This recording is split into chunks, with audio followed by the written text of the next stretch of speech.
Gracias, Esther. El Ejecutivo aragonés también participará en esta protesta. La titular de Economía ha insistido en que se intensifican los contactos con posibles inversores en las cuencas mineras. El Partido Popular reclama a la ministra para la Transición Energética medidas para estas comarcas y Podemos plantea la construcción en la zona del cargadero ferroviario para luchar contra el desempleo.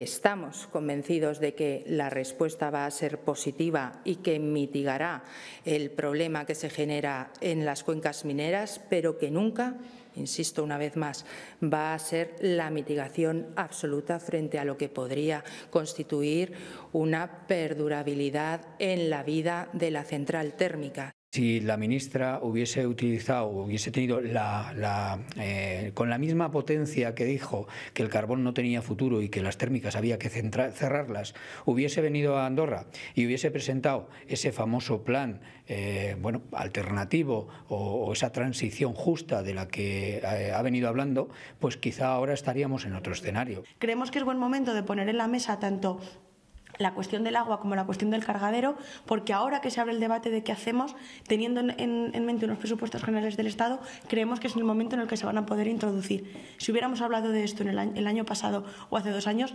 probablemente nos hubieran dicho que queríamos cerrar la térmica cuando no era algo que nosotros estábamos diciendo.